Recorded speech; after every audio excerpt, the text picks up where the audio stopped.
Kita lanjutkan sekarang ayat 18. Tapi jawabnya. Nah Musa gak berhenti di sana. Nah ini sekarang sudah masuk ke level berikutnya. Safe ya, aman ya secara pribadi. Pribadinya udah beres. Hadirat Allah, Allah itu sangat pribadi, beres sudah. Sampai ayat 17, sekarang ayat 18 mulai masuk korporat. Tetapi jawabnya, ini jawab Musa. Sekarang Musa bukan sebagai anak Tuhan, kekasihnya, tapi Musa sebagai gembala jutaan orang Israel yang berputar-putar di padang gurun waktu itu. Tapi jawabnya, perlihatkanlah kiranya kemuliaanmu kepadaku. Tunggu. Bukankah Musa ini sudah memandang muka dengan muka? Alkitab mengatakan di perikop yang lain begini. Di seluruh dunia tidak ada orang serendah hati Musa, Tuhan pun tidak bicara lewat perumpamaan atau teka-teki. Tuhan itu bicara muka dengan muka, layaknya seorang teman. Lalu kenapa Musa masih minta sesuatu? Permintaan ini menurut saya kurang make sense. Karena di ayat 18 Musa berkata, perlihatkanlah kiranya kemuliaanmu kepadaku. Loh kurang apa Musa? Tuhan itu sudah sedekat itu loh sama dirimu. Dia itu sudah seperti teman, sudah seperti kawan. Tuhan punya hadirat itu sudah memenuhimu. Udahlah ruang pribadi Musa itu udah gak ada ruang lagi untuk Tuhan. Semua sudah untuk Tuhan, semua udah dalam Tuhan, semua sudah bagi Tuhan. Kurang apa lagi? Ini permintaan Musa untuk umatnya. Jangan lupa Tuhan masih gak suka hati sama bangsa Israel. Dia berkata, Tuhan perlihatkanlah. Padahal Musa secara pribadi individu melihat Tuhan tiap hari. Ingat ya, Tuhan gak bicara lewat teka-teki. Dia berkata, perlihatkanlah, bukan untuk aku, itu maksudnya. Kemuliaanmu. Show me your glory. Di sini bedanya kehadiran dan kemuliaan. Di ruang pribadi saya saat teduh, itu kehadiran. Di gereja korporat seperti ini, kehadiran memang juga. Tapi ada kemuliaan Tuhan yang beda yang Tuhan tidak nyatakan waktu kita saat teduh. Karena korporat untuk umat Tuhan kalayak banyak. Ada sesuatu yang ekstra, ada sesuatu yang saling melengkapi. Demikian pula sebaliknya kalau satu dicabut tanpa yang lainnya. Kalau kita hanya mau di gereja melihat kemuliaan Tuhan, tapi kita tidak mengerti satu hal apapun. Kita tidak mengerti bagaimana caranya menjalin hubungan pribadi dengan Tuhan dalam hadiratnya sehari-hari, ya percuma. Percuma, berarti bukan relationship dong. Berarti semua ibadah kita itu show. Tapi ada hal-hal tertentu yang memang sama Tuhan di RSVP, reservasi bukan untuk saat teduh. Sesuatu yang sifatnya korporat. Ada sebuah berkat yang berbeda. Dan ini saling melengkapi, dua-dua mesti ada dalam hidup umat percaya. Dan Musa sebagai gembala menaruh diri sebagai perantara. Dia berkata, Tuhan, perlihatkan kemuliaanmu kepadaku. Dengan kata lain juga berarti kepada umatmu. Please terima kembali umatmu. Jangan marah dan murka. Sekalipun kau berhak melakukan itu. Mereka memang orang-orang yang kurang diajar. Dan Tuhan surprisingly setuju. Kita lihat ayat 19, tetapi firman-Nya. Aku akan melewatkan segenap kegemilanganku dari depanmu. Dan menyerukan nama Tuhan di depanmu. Aku akan memberi kasih karunia kepada siapa yang kuberi kasih karunia. Dan mengasihani siapa yang kukasihani. Ayat 19, ini syafaat. Dijawab langsung oleh Tuhan begini. Aku akan melewatkan segenap kegemilanganku. Setelah dia berkata, setelah ada perkataan, tetapi firman-Nya. Ada firman Tuhan.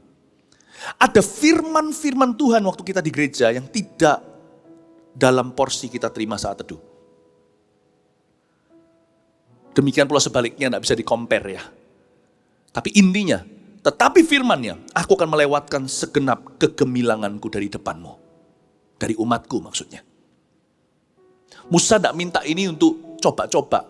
Dia nggak kurang-kurang lihat Tuhan.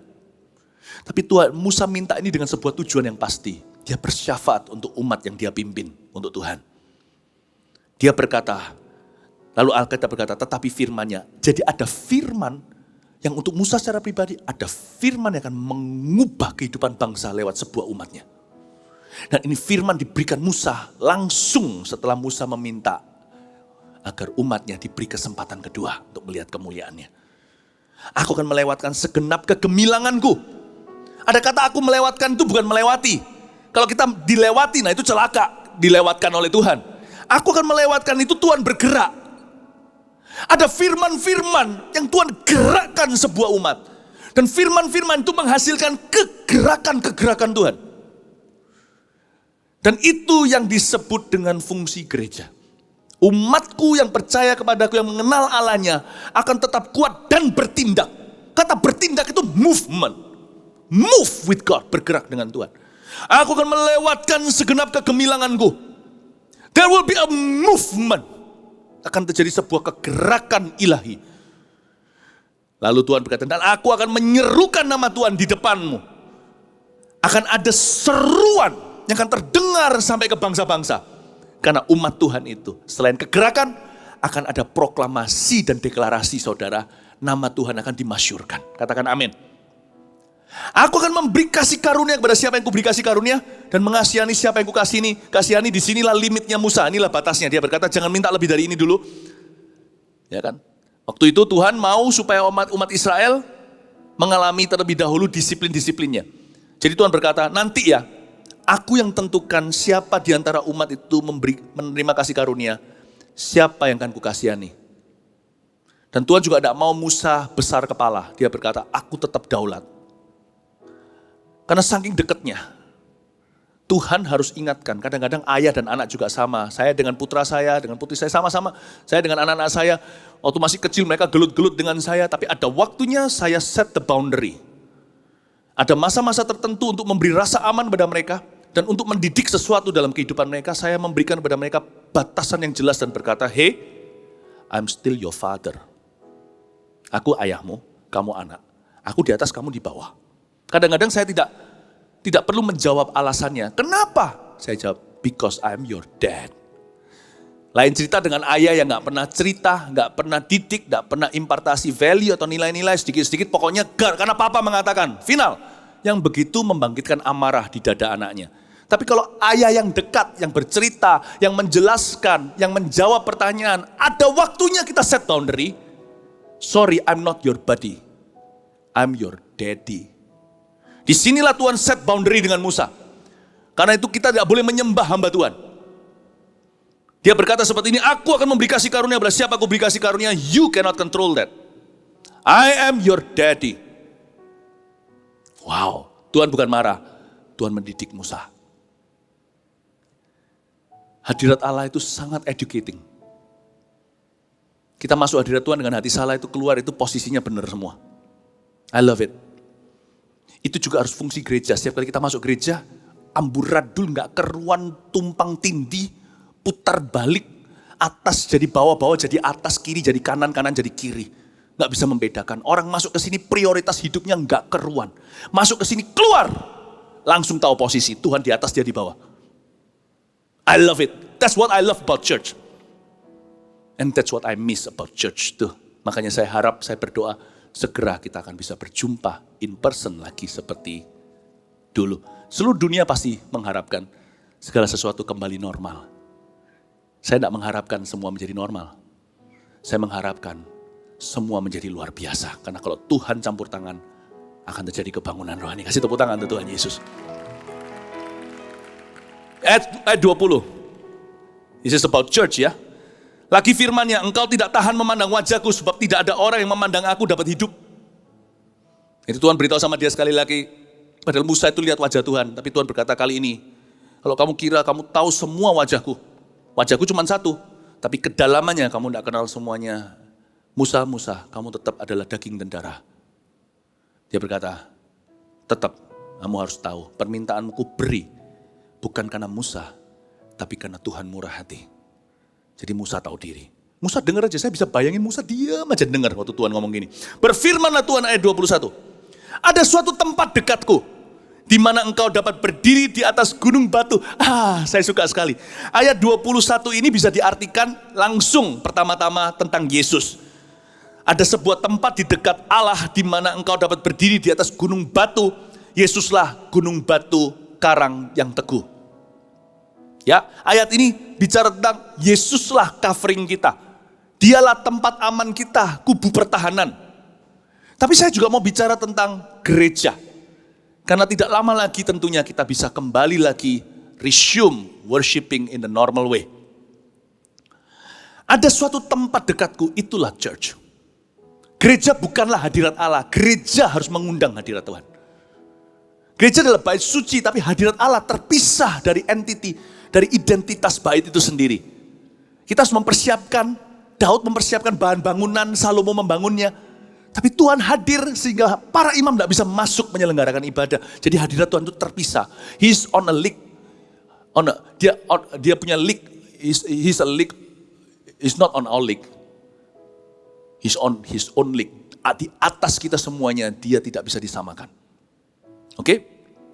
Nah, namun demikian Tuhan menentukan kepada Musa di Perjanjian Lama ada sebuah tempat yang aku tentukan dan tempat itu di dekatku di mana engkau dapat berdiri di atas gunung batu. Saya jadi ingat kata-kata Yesus pada Petrus di atas pengakuan itu ketika dia berkata engkau adalah Mesias. Yesus berkata jangan bilang-bilang sama orang-orang karena ini pewahyuan. Ini diwahyukan spesifik oleh Bapa dalam hatimu. Dan di atas gunung batu ini aku akan mendirikan gerejaku. Dan alam maut tidak akan bisa menguasainya, gerbang maut itu. Gereja adalah tempat di dekat Tuhan di dunia ini. Dan saya maksudkan adalah gedungnya. Saya sudah bicara lagi tentang hadirat Allah secara pribadi, saat teduh, secara personally. Saya bicara secara korporat. Gedung ini pun dipakai Tuhan. Gedung gereja-gereja pun dipakai Tuhan. Karena itu gedung-gedung gereja harus dijaga. Bukan cuma keindahan, kebersihan, keutuhannya nggak cuma dijaga begitu aja. Tapi juga terutama dijaga gedung-gedung itu daripada prostitusi rohani. Karena itu mimbar pulpit seperti ini tuh holy. Kita harus memberitakan firman Tuhan, bukan agenda manusia. Karena tempat ini di dekat Tuhan. Lebih tepatnya tempat ini akan mendekatkan banyak orang kepada Tuhan. Jadi tidak boleh tempat ini murtad. Tempat yang namanya gereja tidak boleh melakukan sebaliknya, menjauhkan orang dari Tuhan. Ada suatu tempat di dekatku, di mana engkau dapat berdiri di atas gunung batu. Tempat ini, gedungnya, juga termasuk tempat di dekat Tuhan. Ini bukan Tuhan, tapi ini bisa jadi dekat dengan Tuhan. Makanya itu rumahku disebut rumah doa bagi bangsa-bangsa. Emangnya gak bisa doa di rumah sendiri? Ini rumah Tuhan, maksudnya bait suci. Bisa. Dari zaman Perjanjian Lama loh. Di Sungai Kerit aja Tuhan bisa utus sesuatu, bisa ngobrol di gunung, di sepoi-sepoi basah, hatinya bukan cuma dalam gempa bumi dan api yang dahsyat. Tuhan bicara sama Elia hambanya, Tuhan bisa bicara di mana saja. Yunus Tuhan bicara di dalam lautan. Tapi kenapa Tuhan suruh Salomo membangun bait suci? Tempat itu dikonsekrasi, dikonsekret atau disucikan, kuduskan, dipisahkan untuk satu tujuan agar bangsa-bangsa berdoa. Dan Salomo berdoa begini, agar ketika umatmu datang sini mencari wajahmu, bertobat dan meninggalkan jalannya yang salah, engkau akan mengampuni dari surga. Ini ayat jangan dipakai sembarangan hanya untuk pertobatan seluruh negeri, untuk suatu acara nasional. Bukan, ini ayat adalah untuk bait suci, untuk pada waktu mereka mentabiskan bait Allah. This place, people will shout to you dan berdoa dan bertobat dari jalannya yang sesat. Tuhan akan mendengar dari sorga, mengampuni dosa mereka dan memulihkan. Ada tempat dekat sama Tuhan. Church near you. Bahkan berapa orang, berapa jemaat tak perlu dekat. Ada yang dari luar kota datang untuk ibadah di sini. Khusus datang bolak-balik. Kalau Tuhan buat hati mereka sudah ada ari-ari cocok. DNA. Apa boleh buat? Karena tempat seperti ini tidak bisa dibuat-buat. Kalau hati Anda bertumbuh, untuk itulah gereja berdiri. Ada tempat dekatku, kata Tuhan. Oh, this place. Bersyukur untuk tempat ini. Makanya kita online juga dari sini. Ini tempat yang kita sudah consecrate. Kita sudah pisahkan untuk itu. Tempat di mana bangsa-bangsa akan datang. Rumahku disebut rumah doa bagi bangsa-bangsa. Ayat 22, apabila kemuliaanku lewat, maka aku akan menempatkan engkau dalam lekuk gunung itu. Dan aku akan menudungi engkau dengan tanganku sampai aku berjalan lewat. Kemudian aku akan menarik tanganku dan engkau akan melihat belakangku. tapi wajahku tidak akan kelihatan. Saya mempersiapkan agar secara fisik kita kembali ke bait fisik pula. Hati tidak berubah, online, offline tetap sama. Hadirat Tuhan itu pribadi, ingat kan? Tapi saya mempersiapkan fisiknya sekarang. Oke? Jadi dengan iman saya persiapkan untuk kita kembali beribadah normal lagi. Demikianlah fungsi gereja. Mumpung lagi di rumah, ada baiknya lihat dari luar dan lebih mempelajari gereja itu apa. Secara gedung inilah, apabila kemuliaanku lewat, ayat 22, maka aku akan menempatkan engkau dalam lekuk gunung itu. Gereja adalah penempatan. Aku akan menempatkan engkau. Waktu kita berkumpul, saat kami berkumpul, Roh-Mu bekerja. Ajar kami memuliakan nama-Mu. Kala hati kami mulai menyembah, berkat-Mu atas kami Tuhan. Kala hati kami mulai menyembah, berkat-Mu atas kami. Gereja adalah penempatan. Lagu ini tadi saya bisa jelaskan, saat kami berkumpul Roh-Mu bekerja, kan pasti ada yang mimpin. Siapa yang ditempatkan sebagai pemimpin? Kala hati kami mulai menyembahkan. Mungkin ada yang pegang gitar, atau minimal ada yang mempersiapkan, ada yang mimpin. Kalau nggak gitu kacau balau, semua nyanyi lagu sendiri-sendiri. Berkat-Mu atas kami Tuhan. Kala hati kami mulai menyembah. Yang menyembah semua. Tapi ada penempatan, siapa tugasnya apa. Berkat-Mu atas kami, itulah ministry. Aku akan menempatkan kamu dalam lekuk gunung itu. I will place you, ada placement. Kedua, gereja juga tujuannya ini. Dan aku akan menudungi engkau dengan tanganku sampai aku berjalan lewat. Kedua, aku akan menudungi engkau. Gereja adalah tempat protection. Khususnya spiritually. Gereja itu seperti apa ya? Seperti kota perlindungan gitu loh untuk orang yang bersalah. Bukan berarti ditutup-tutupi kesalahannya, tapi diperbaiki. Gereja adalah tempat, pernah nggak Anda merasa nggak bisa doa di rumah dan nggak bisa salahkan? Tuhan juga temui mereka waktu di gereja, jadi Tuhan sendiri tidak menghakimi. Waktu kita datang dalam sebuah kebaktian, nggak usah besar, kecil, atau pokoknya kita datang ke dalam gedung gereja rasa kayak baru masuk. Hati udah plong. Pernah ngerasa gitu nggak? Saya ngomong dalam bahasa yang jujur, bahasa anak-anak kecil. Bukan berarti Tuhan nggak ada di rumah. Tapi memang ada sesuatu juga. Di sebuah tempat di dekatku. Gereja enggak boleh dikeramatkan memang. Nanti kalau enggak, kita punya iman bukan bergantung Yesus, tapi bergantung alamat, tempat. Namun demikian Tuhan sendiri telah menentukan, telah mentitahkan bahwa tempat ini adalah tempat di mana jiwa-jiwa merasa ada tudungan. Aku akan menudungi engkau. Ada protection. Ada perlindungan. Wow. Tapi perlindungannya tetap jalan. Meskipun kita tidak bisa ada di sini. Lewat online gini, sapu tangan Paulus pun terjadi. Bayang-bayang Petrus, Tuhan itu besar di luar tembok Israel. Amin Bapak Ibu Saudara. Tapi intinya itu, perlindungan. Satu penempatan, kedua perlindungan. Ketiga terakhir, ayat 23. Kemudian aku akan menarik tanganku dan kau akan melihat belakangku, tapi wajahku tidak akan kelihatan. Aku akan menarik tanganku, itu seolah-olah ciluk, seolah-olah ditutup gini lalu diangkat. Aku akan menarik tanganku dan kau akan melihat belakangku. Gereja adalah tempat pewahyuan. Ada masa-masa ketika kita menyembah, kita itu di cover sama Tuhan. Ya kan? Kita sama-sama menikmati hadirat yang sama. Lalu tiba-tiba pada waktu khotbah seperti ini, kadang-kadang gak tentu khotbah lagi, waktu pujian, pengumuman bisa kapan saja. Orang-orang menerima jawaban.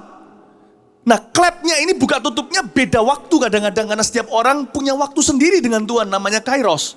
Khotbah yang sama begini pun, ya 5 orang mendengarkannya 5 aplikasi yang berbeda-beda. Tapi mungkin orang yang pertama waktu mendengarkan belum merasa apa-apa, tapi orang ketiga dulu tiba-tiba klepnya buka, tangan Tuhan dibuka. Waktu dibuka seperti ini, oh dia dapat rema, itu untuk saya. Lalu waktu dia tutup klep gitu, orang nomor 1 dibuka klep, ini yang ku cari-cari. Tuhan itu buka tutup kartu, setiap hati. Makanya ada kata-kata seperti ini, biar Tuhan beracara dengan setiap jemaat. Tuhan menarik tangannya. Kadang-kadang kita melihatnya bersama-sama secara korporat. Misi 2030-300. Wow, kita nggak bisa lihat wajah Tuhan, tapi kita lihat punggungnya Tuhan kemana kita tahu. Tahun 2030. Bagi gereja Mawar Sharon kita percaya 300 gereja itulah tempat yang kita tuju bersama dengan Tuhan. Tuhan sudah ada di situ. Dia sudah ada di sana. Kasih tepuk tangan untuk Tuhan. Saya nggak bisa lihat wajahnya, kita nggak bisa lihat wajahnya. Tapi ketika dipaparkan misi itu, visi itu. Ketika ada kesaksian di sini. Ya tadi gereja-gereja di luar pulau. Ceki-ceki terjadi. Kita sama-sama lihat bersamaan secara korporat. Semua orang dalam satu timing. 3, 2, 1, klepnya dibuka. Bam! Semua orang melihat, wow, angkat tangan pas menyembah. Sampai seluruh bumi ini, semua menangis. Sampai seluruh bumi ini dipenuhi api kemuliaan-Mu. Semua orang bersama-sama melihat punggungnya Tuhan. 10 tahun ke depan. Tuhan sudah ada di sana agak jauh sih, karena masih 10 tahun bukan? Tapi kami bisa melihat samar-samar, tapi tetap dengan iman kelihatan. Tuhan sudah ada di sana 2030, 300 churches. We see it all together. Boom. Gembala, jemaat, pemimpin, volunteer, full timer, sama-sama melihatnya. Church is a place like that. And for that. Gereja adalah tempat seperti itu dan untuk itu. Aku akan menarik tanganku. Dan kau akan melihat misiku belakangku. Gereja adalah tempat untuk hal-hal demikian. That's why I miss this place being full of people again. Karena saya tahu, when that happens, waktu itu sesuatu terjadi. Ketika semuanya kembali, ya puji Tuhan, kasih karunia Tuhan cukup bagi kita online di mana-mana. Tapi waktu kita sama-sama merayakan Tuhan kembali, akan terjadi gempa bumi secara rohani. Akan terjadi kebangunan rohani lebih daripada sebelum-sebelumnya. Karena sekarang kita kembali dengan hati yang dimurnikan, dengan hati yang lebih merindukan. Yang percaya, berikan tepuk tangan sorak-sorai bagi Tuhan. Haleluya.